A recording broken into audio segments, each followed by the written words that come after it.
Basically what we're looking at is the major challenges that cargo owners face through the increased cooperation between shipping lines. Alliances have come very center stage over the last 2 years because we've seen an increased number of carriers that are in alliances, and a larger share of the the containers operated by carriers are now operated in alliances. But we're also trying to emphasize that it's not just the carrier alliances that creates these challenges of mass cooperation. Also in other trade lanes that are not the traditional alliance trade lanes, we see massive cooperation between cargo lines. That means as cargo owners, you face the challenge of having high exposure to a large range of shipping lines that you may not have booked with, but they end up actually transporting your cargo.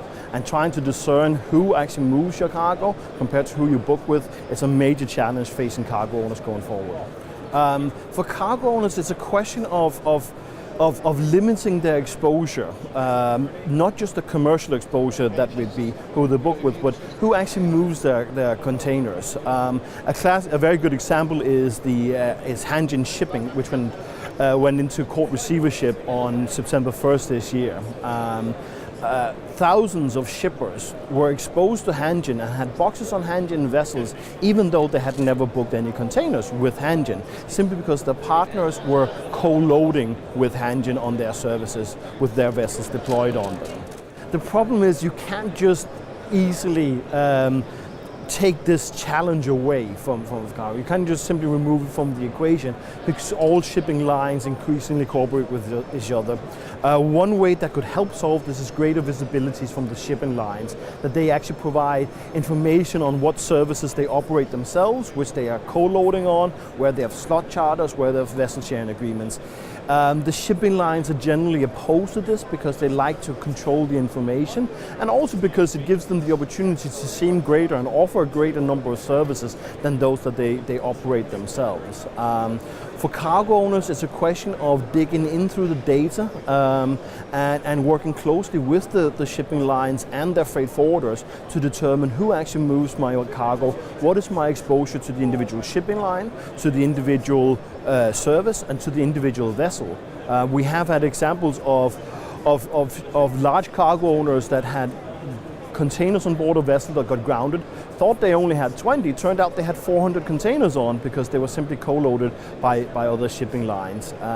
So more visibility would help, but it's a great onus on the cargo owners to actually dig down into the data on the deployment of the vessels that the carriers use to move their cargo. Well, no, we are quite bearish for the coming years. We don't see a balance in the market at the absolute earliest in 2019. 2020 is more likely. The positive that comes out of 2016 is that we've now seen a massive amount of consolidation, which we have been clamoring for 7 years. We've seen essentially 5 shipping lines have exited, 4 of them voluntarily, 1 of them through a court receivership, and we're seeing the 3 Japanese shipping lines will be merging into 1. So in total, 7 shipping lines in a span of 2 years. That certainly will improve on both the market balance and the currently very heavy distribution of shipping lines. So greater consolidation is certainly going to help regain balance in the market, but it's going to take a couple of years before we actually see the impact, and we're saying likely 2020.